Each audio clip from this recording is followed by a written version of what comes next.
Now it's on, and if you're done speaking, unmute your...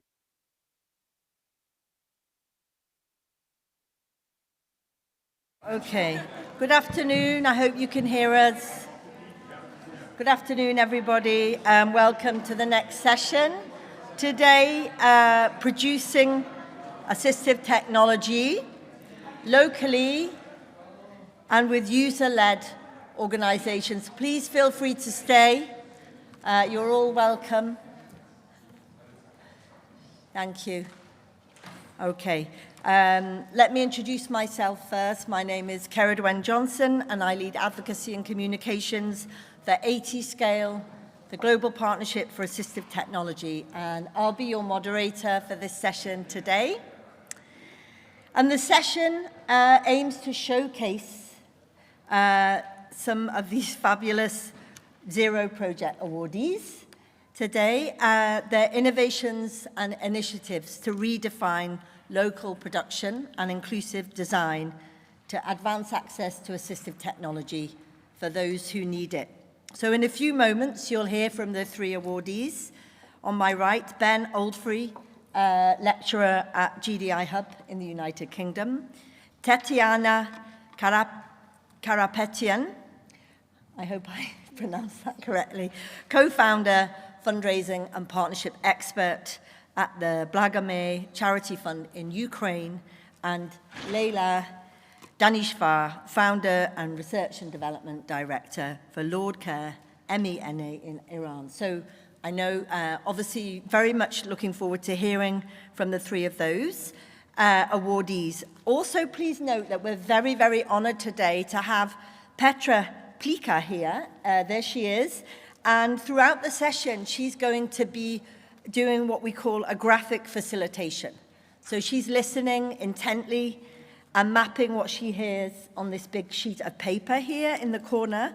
And at the end, we'll set 5 minutes aside to hear her summary. So she'll bring the page forward so you can all see it, and she'll talk us through it. So that's coming. So you can look forward to that at the end. But first, I just wanted to take the opportunity to say a few words about AT-Scale, in case you don't know us, and what we're doing in this space. Our mission is to make assistive technology available, affordable, and accessible for everybody. And our ambition is to increase access to assistive technology to 500 million more people in low and middle income countries by 2030. And we do this in 3 ways. In short, I'll keep it very simple, but we invest in country support to strengthen systems, and by that we mean the policies, the systems, the services, and financing. We aim to raise awareness of the issue, to catalyze political will, and raise more resources for the sector in general. And we also produce global tools and guidance to help countries make progress in this space, which, as I'm sure you're all very aware, is still a very, very neglected area, particularly in low and middle income countries.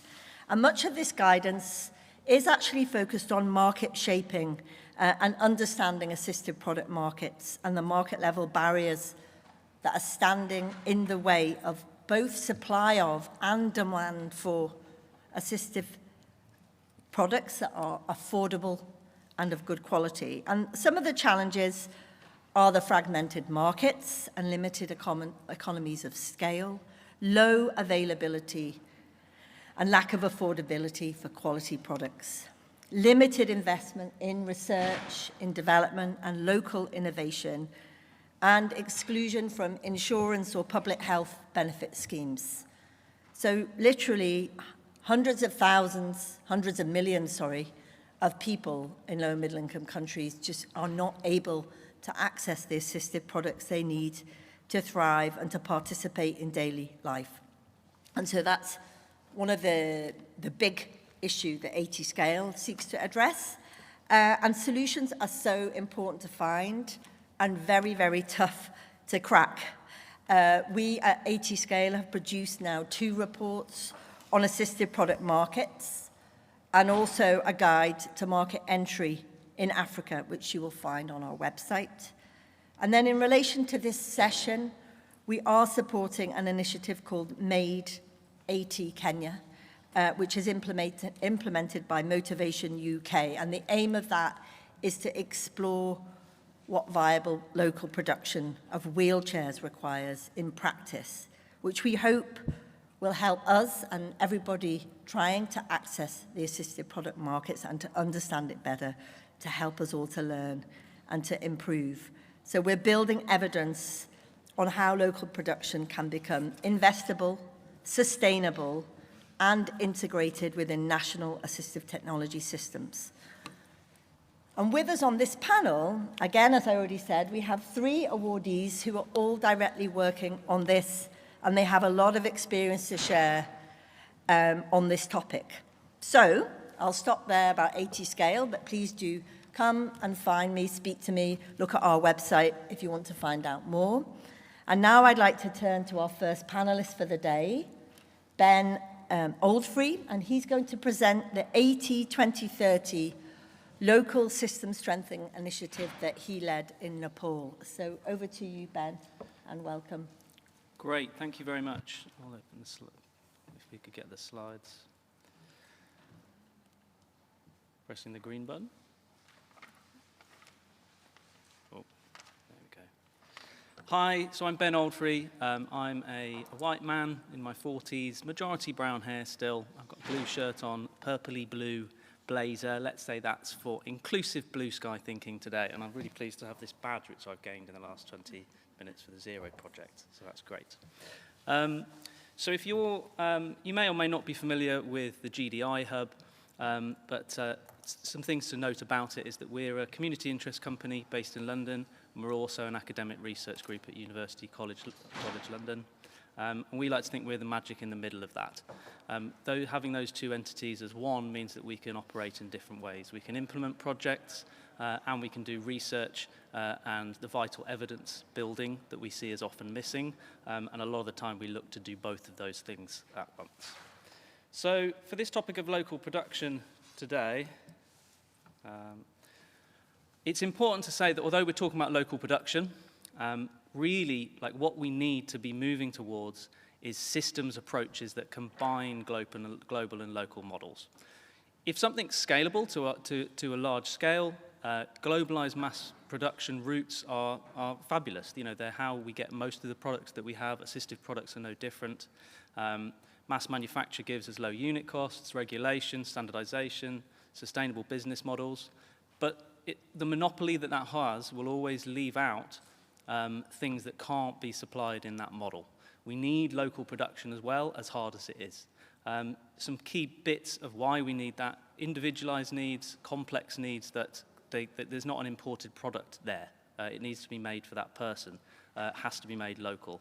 You know, designing for a context, component recovery, reuse, which really could be optimizing children's services but don't. That all needs local actions. And we see repair and maintenance as a bit that really particularly gets left out or is hard to achieve on purely global models.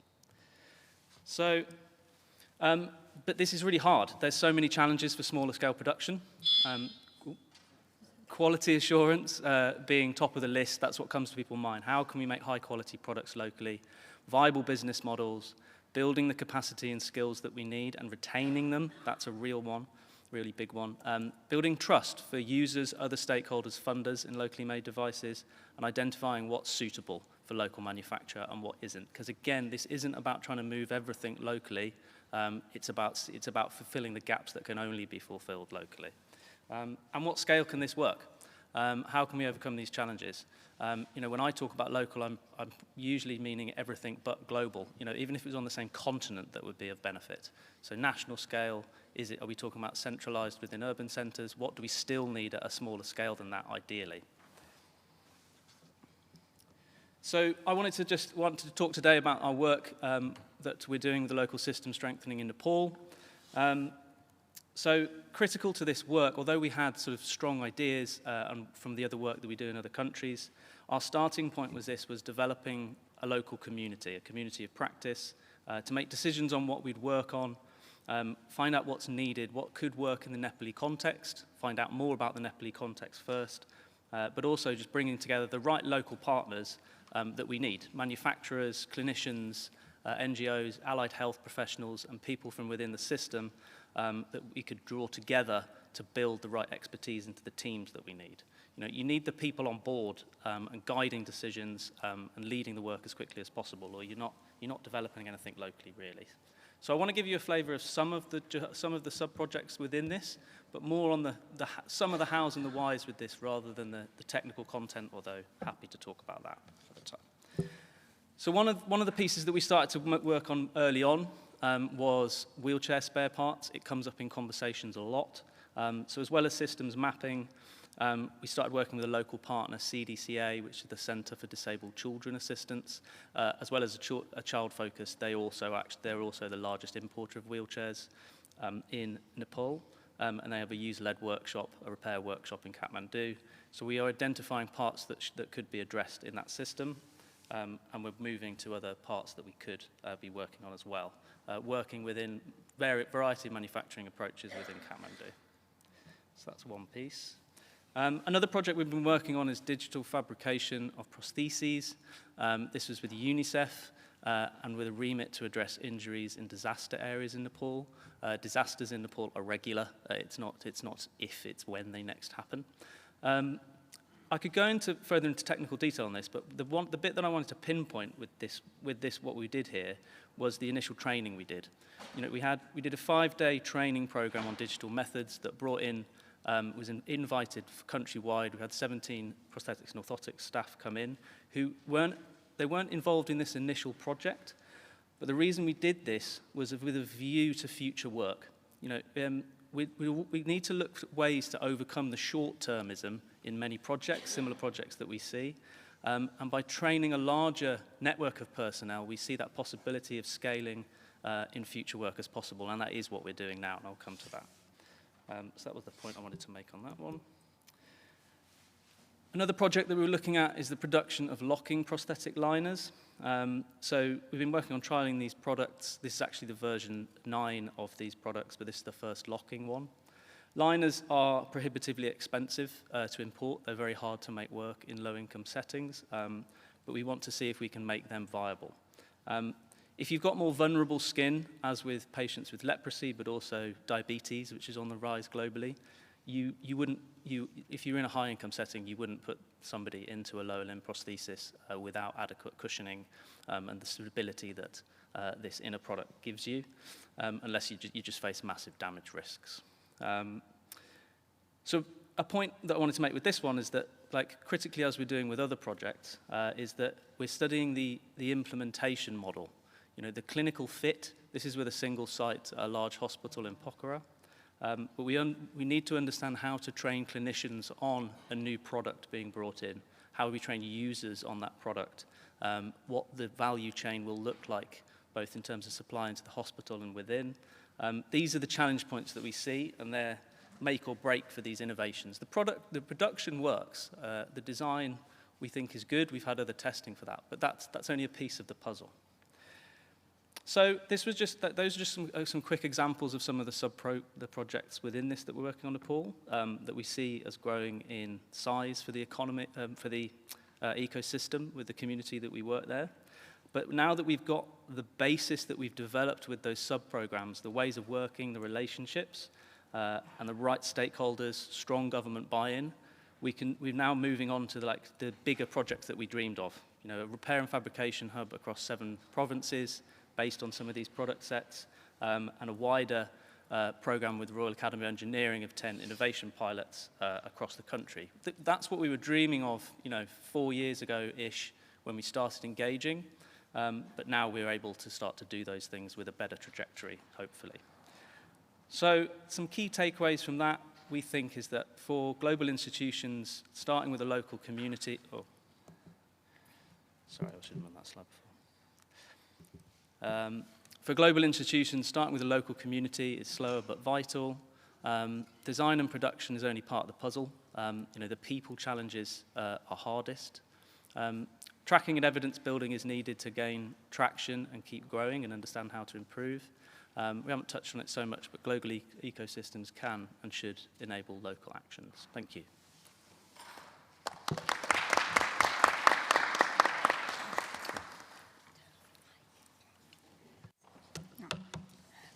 Thank you so much, Ben. And a lot of rich takeaways there. And I think, really interesting, as you say, the product's only part of the puzzle. And I think that's something that's going to keep coming up. And, this focus on people and training to overcome the short-termism for scale, I think is a really interesting takeaway. So thank you for that. And now I turn to Tatiana to tell us more about the rehabilitation of children with disabilities and war injuries in Ukraine. So over to you. Thank you so much, Tatiana. Hello, everyone. I'm Tatiana Karapetyan. I'm from Ukraine. And today I represent our awarded project.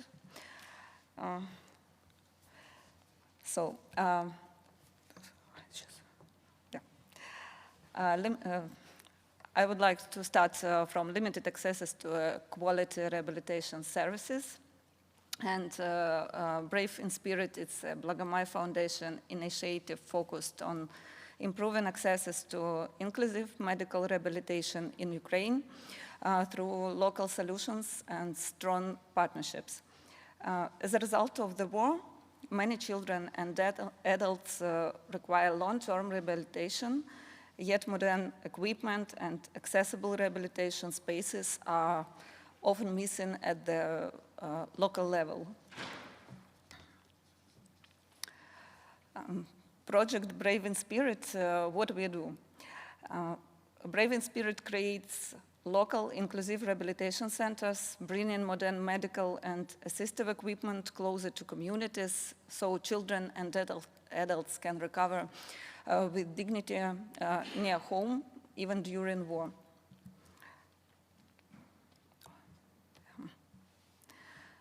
About inclusive human-centered rehabilitation in detail, that patients and families co-design rehabilitation with specialists, professionals train both users and caregivers. Recovery continues at home beyond clinics. Inclusion means people are active participants in their recovery.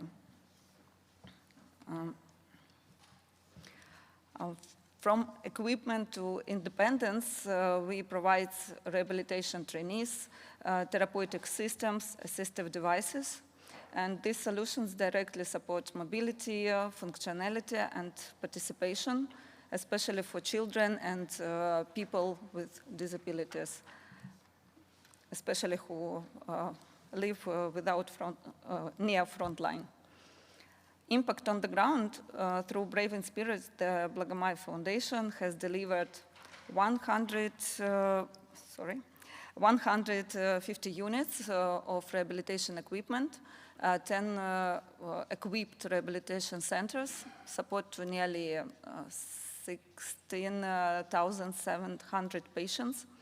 And each number represents a person regaining movement, confidence, and hope. And recovery that fits real life. For families, rehabilitation becomes less exhausting and more human. Children train together with parents. Progress continues beyond the rehabilitation center.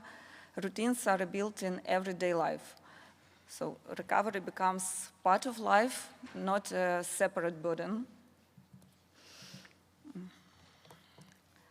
And partnerships that make it work in this project is built on innovative modular rehabilitation model funded through a corporate donation of 3,700 euro from our donors, Mandela's International, Mandela's Foundation. This model is fully scalable and adaptable for rehabilitation centers across Ukraine, enabling inclusive rehabilitation even in crisis condition. And scaling inclusive recovery, the model of locally equipped inclusive rehabilitation spaces works in war and post-war contexts, is adaptable to different communities, can be replicated in other regions and countries facing similar challenges. Inclusive rehabilitation is not a local solution. It's a global need today. And we are open to partnerships to scale local and inclusive rehabilitation solutions and accessible assistive technologies. And we are happy to share our experience that we live already for years in war. Thank you.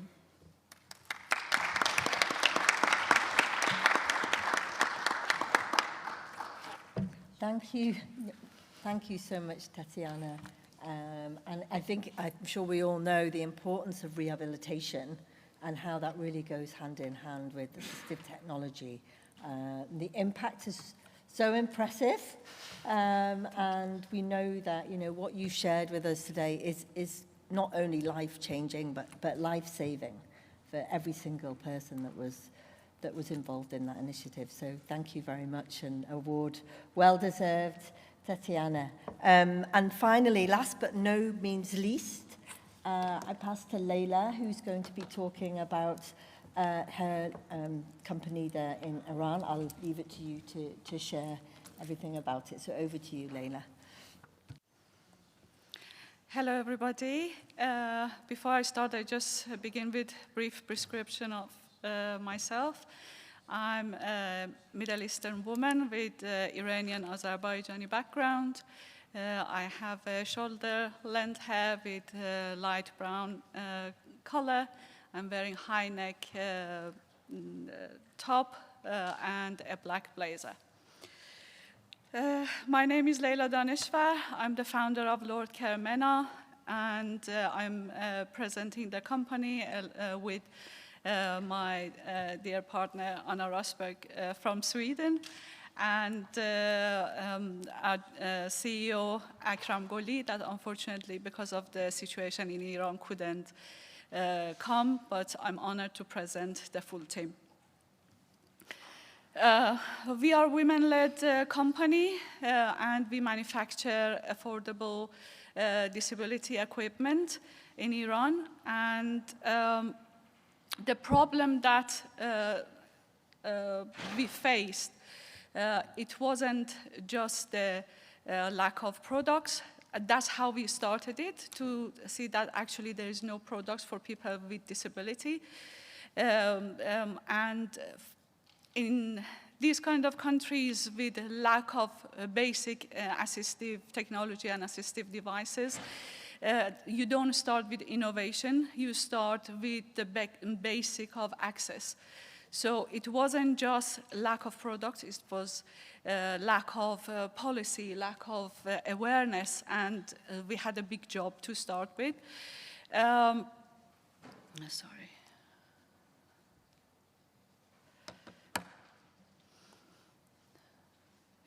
So we had to decide how to start a business in a data and policy poor environment. We couldn't rely on the data and researches that it was available in Welfare Ministry of Iran, because based on that, it was between 4 to 4.5% of the population had disability. When we did the research in the pilot city of Tehran with more than 11 million population, we realized more than 15% of the population, they have disability.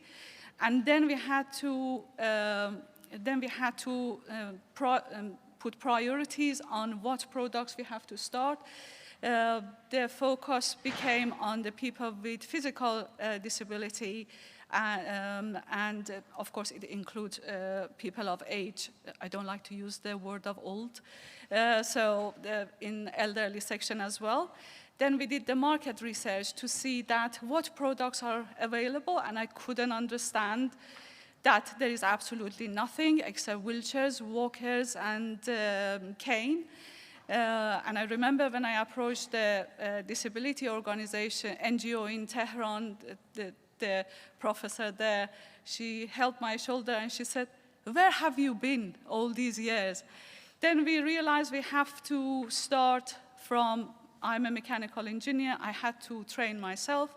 So with help of my dear mother-in-law, who is Diane Lord, she's the senior occupational therapist in UK, She trained me through the accessibility and accessibility products. Hence, we called the company Lord Care. I think I'm the only daughter-in-law naming the company name after my mother-in-law.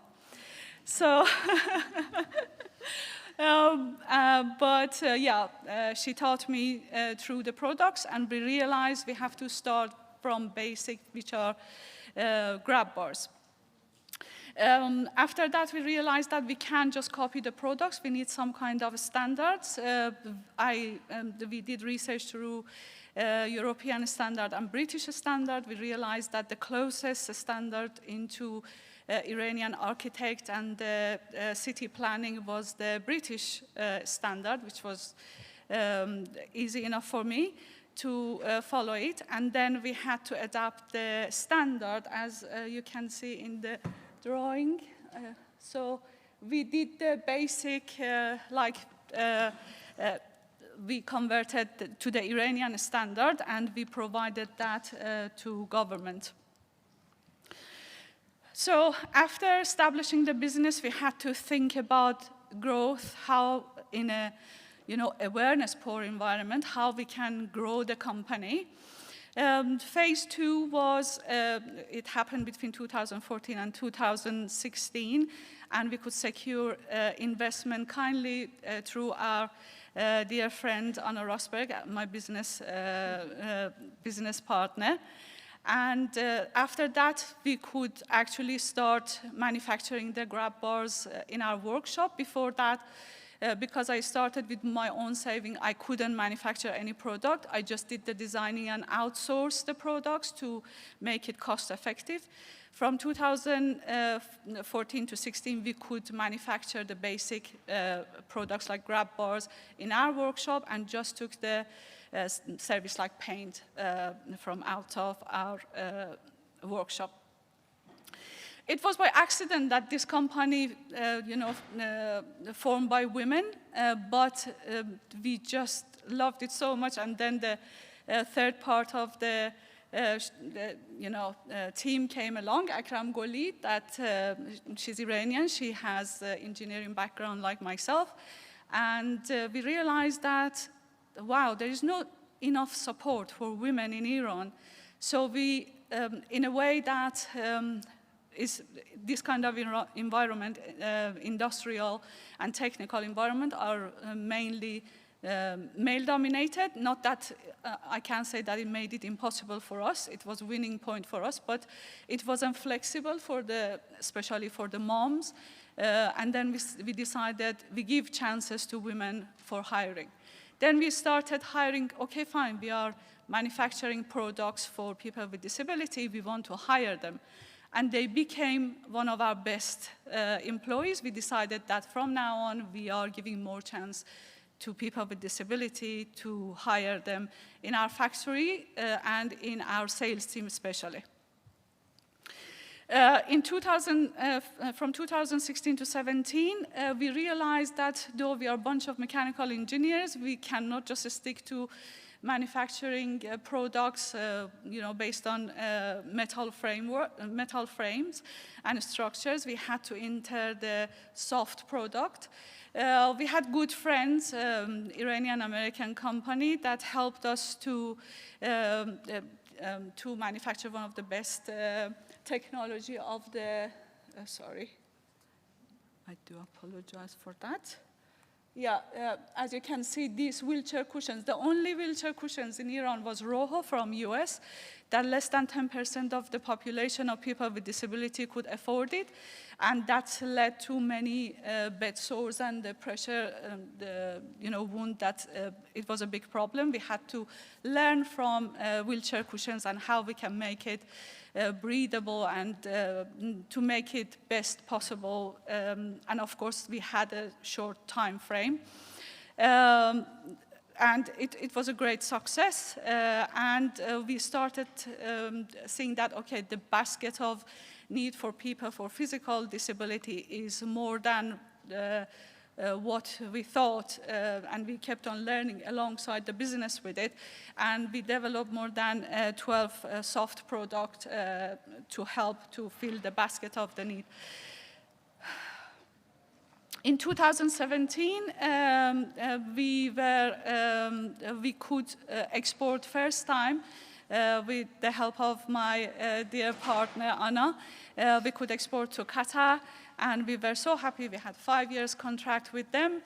And then we realized that, okay, fine, now it's, it's growing good nationally. Then we had time to look at the countries around Iran, and we realized that though the government is wealthy or poor, never mind that, the view toward accessibility and disability, unfortunately, is a poor view. And we decided to connect to our neighbors and the countries, organization in the region, like Uzbekistan, Iraq, Afghanistan, Kurdistan area, and we connected with them to, to share our view and help them to grow as well. In 2018, unfortunately, I had to leave the country and go back, return to UK, and I was so happy that our shareholder, Akram Goli, could step up as a CEO. Until today, she's a CEO. She's doing a great job. And we could get a bigger loan to buy machineries like CNC machines to start manufacturing the mold, for example, in-house, make more complicated products that we never did before, like electric hand cycle and some customized products for people who don't have the base of their homes as a sofa, and they don't take the wheelchair inside the house, so we had to think about the mobility of those people as well. Sorry, I'm just rushing a bit. At the moment, we have so many projects advancing. We started the first organization for elderly, because Iran is becoming old very, very fast, like many other countries in that region, and we are trying to make people and government ready for that. Besides that, we started training occupational therapists. That was one of our best response that we had, because we realized that, okay, fine, they studied all these products in the university, but they're not familiar with what exists as a product and how they help the families, not only to take care of their loved ones with disability, but also to take care of themselves to avoid injury meanwhile this transition. Thank you very much.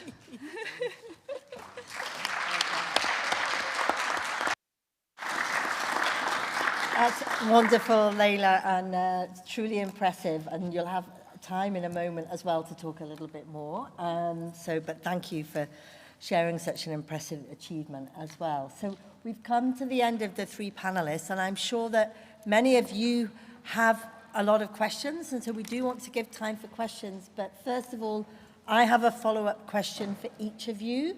It's the same question, but I think we'll get a different answer from each of them, given the different type of innovation that they've shared. So I'm hoping to get a rich breadth of responses. And maybe this is something you're all thinking of as well, but we've seen a big variety of innovation here, and really, really impressive projects with some great, some great impact. But what about sustainability, and how do we continue to support these initiatives to grow and to thrive and to continue? So the question really is, from your perspective, each of you, what are those challenges that you're facing to make these initiatives sustainable?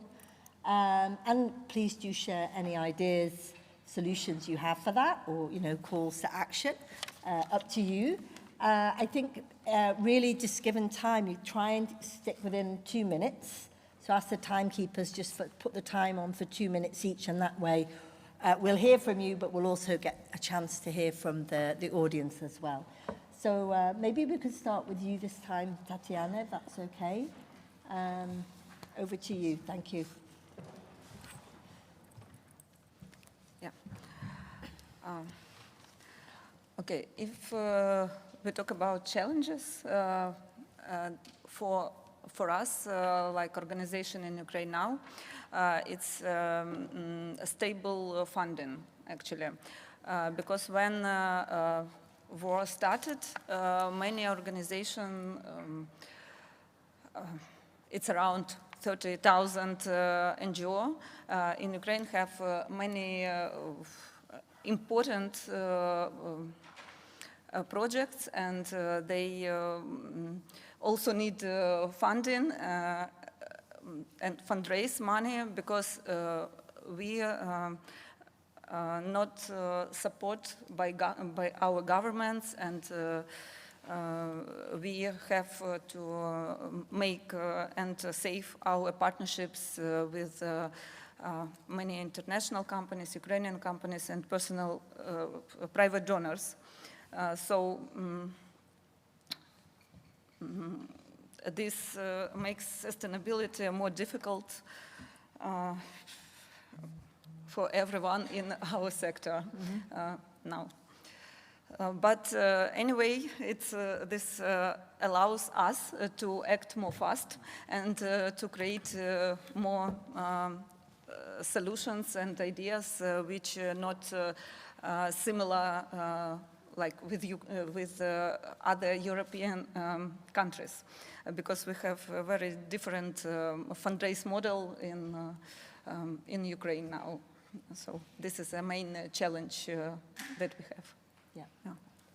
Absolutely, thank you, because it's completely fundraised for.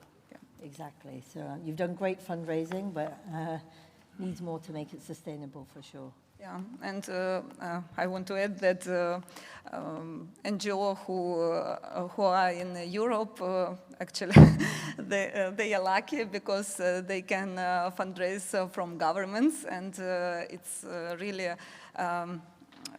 it's very brave and believe that they can do more important and meaningful projects for everyone who live in our world, okay? Not only in Europe or in Ukraine. So, thank you. Thank you. Ben, would you like to go next? Yeah. Yeah, so I think, I mean, the sustainability issue is the big challenge. I mean, we can achieve things in projects and make them last, 6 months, a year, but it's what happens after that that is the tough one. I mentioned about personnel. I think that's a really big challenge for keeping local production systems running. The production can work, machines can work. Machines can, if there's a lull in funding, they can sit there, hopefully, if the space is, rented and it's somewhere viable.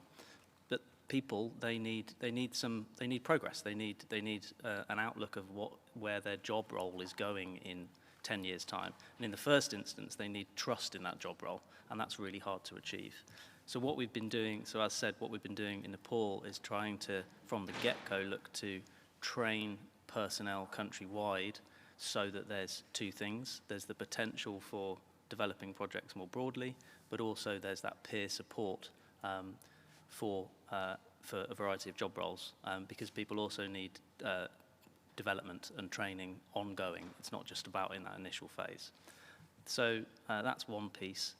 I think also, in order to try to make more funding possible, we need evidence. Often projects can happen. It's really hard implementing projects and building evidence. That's what GDI Hub particularly is trying to do, and it shouldn't be put onto innovators, NGOs, clinics to develop it, because that's not their basis. That's not initially what they're trying to do. So we're trying to look at ways of developing evidence alongside implementation work, so that when things get to a certain stage, people want maturer funding, bigger funding pots, but funders need a reason to give that to people, and it can't just be based on the charisma of a CEO, and that's often what it goes on, and that's not enough, and that's why they don't get beyond a certain stage. So that would be two pieces, I think. Yeah. Super, thank you, Ben. And finally, in your context. Yes, for us as a business, to be sustainable meant that the basic is we had to make enough money, and relying just on ourselves, it was not easy to start with. But after 13 years of starting the company, we are still going strong because when there is a need, you know, of course, we would sell, but again, we had to think about following the standard, making the standard based on what we manufactured our products. It was very hard with the sanctions and with the inflations, and being in Iran, believe me, you don't want to think about the complications of running a business. It's very hard, but thank God we are sustainable. We are a self-sustained business, and the sale has been increasingly growing every year, and yeah, hard, but still going strong.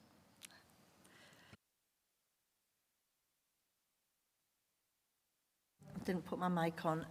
Over to the audience, we have still 6 minutes or so to have questions from all of you, so please indicate if you'd like to ask a question. We have three volunteers here, or even more, with microphones, so don't be shy. We'd love to hear from you if you have a question for one or all of the panelists.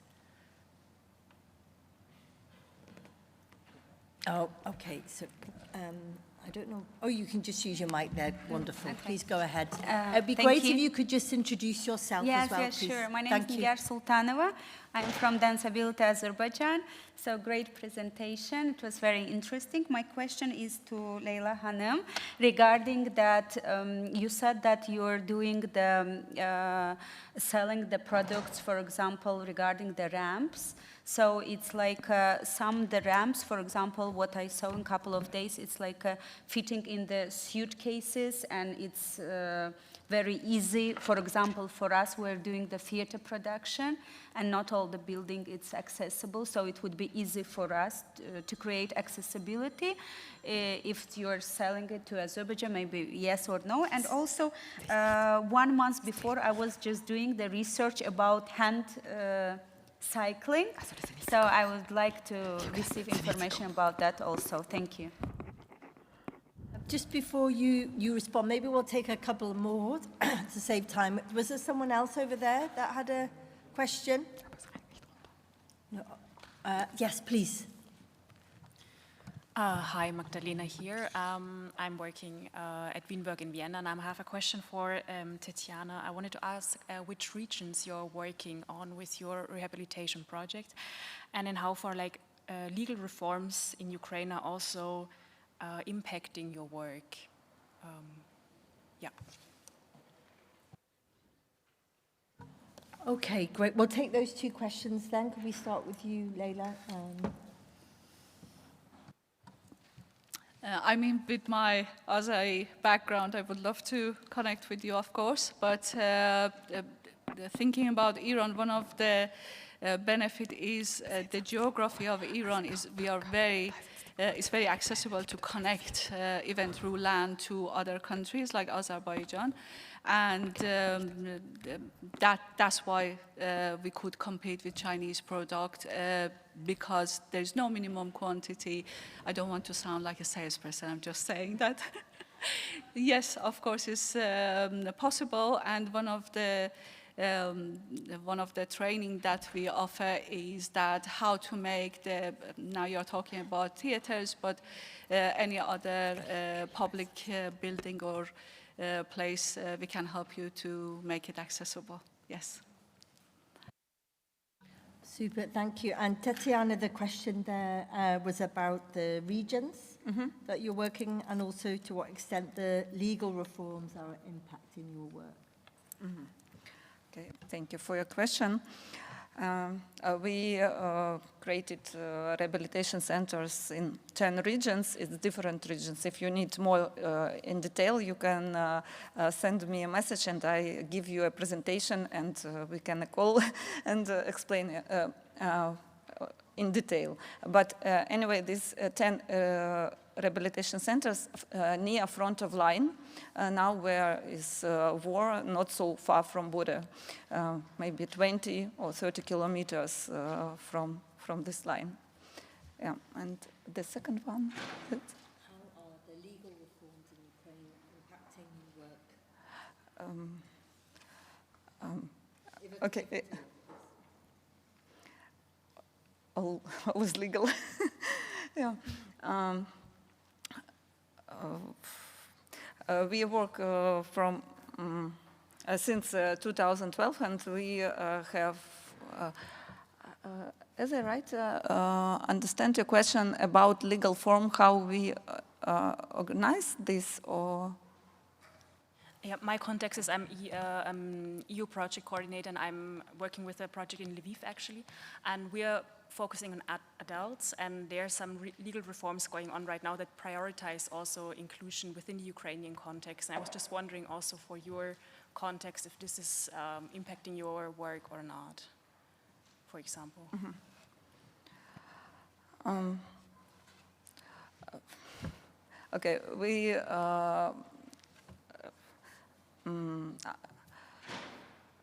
help in adults and children who will, everyone, not only in vulnerable categories, and I don't know, I think I don't understand them.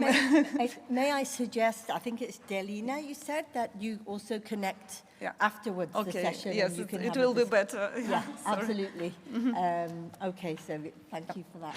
Thank you to all of you. We've run to time now because we wanted to leave 5 minutes for Petra at the end. So instead of me wrapping up in boring fashion, we have the graphic facilitation, and we need to take some time to see what are the key themes, the key points that Petra has. So over to you to summarize and the key takeaways from this session. Thank you. You should be able to see on the screen. Okay. So the main problem we're trying to solve in this session is to bring production of assistive technology closer to the people. And we have 3 different, very interesting global approaches or worldwide approaches, international approaches, how to do it. One solution is to combine mass production with local adaptation. So some things can be produced in mass, but I think the main message is the product is only part of the puzzle. You have to adapt assistive technology to the person. So in this combination that we're hearing from this example is that first of all, you build a community locally, and we heard the example from Nepal, then focus on the products you want to localize. We had wheelchairs as an example, or spare parts for wheelchairs, and then train a local network so they can do the localization of the product, and then make sure you clinically test it and then bring it to the market. So that is one way to bring assistive technology to the people on a local scale. And we're always talking about countries where sometimes it's really difficult to get basic assistive technology. In Ukraine, it's a lot about rehabilitation, and children and adults with disabilities have very limited access to rehabilitation, and especially because of the war, there's an increased need for rehabilitation. So the solution they're providing is to bring rehab close to home, and they have 150 units, 10 centers, and I think 16,700 patients. I think that's the number you said. So a lot of people gained access to rehabilitation because rehab was brought closer to their home. Instead of making it a hustle, taking people out of their daily life, bringing rehabilitation into the daily life, so it becomes part of life and it's not a separate burden. And the project is scaling up, and there is definitely need for these kind of solutions. So from the local to the global level, let's build inclusive rehabilitation together is the message right here. Last but not least, we heard about an accidentally women-only led company. And talking about Iran, the problems I figured out were that you have really lack of basic technology, lack of product, lack of policy and awareness. So it's not about innovation, it's about bringing everything from scratch, more or less, to the country. So what you did, I think I figured out like 8 steps. You did your own research. What's the population, what are their needs, and what are the products we already have? And then learn what needs to be done and how to do it. Set standards, quality standards, and then provide those standards to government. And then you can grow. So from this little plant in the beginning, you grow, and you grow the product, the production, and the awareness within the country. What is also very special is that accidentally it was a woman-only and a woman-led company, but you found out it's good to give jobs to women and to people with disabilities, so you're also building jobs. And from there, you're further developing the product. I caught up on the cushions for the wheelchairs, so not only the wheelchair, not only the hard stuff, but also more comfort and avoiding injuries with adding to the product. You started exporting to neighboring countries, and there are more. And you're expanding the market not only country-wise, but also population-wise. You said the age groups are growing, so you're younger and people of age that you're including in your target group. That's not all you said, but I hope I summarized it somehow, and thank you very much for your presentations. Thank you. Very good. Thank you so much, Petra. And that brings us back to the end of the session. So just a moment to thank again all of our awardees. Thanks to Petra, thanks to all of you for coming, and thank you to Zero Project for the opportunity.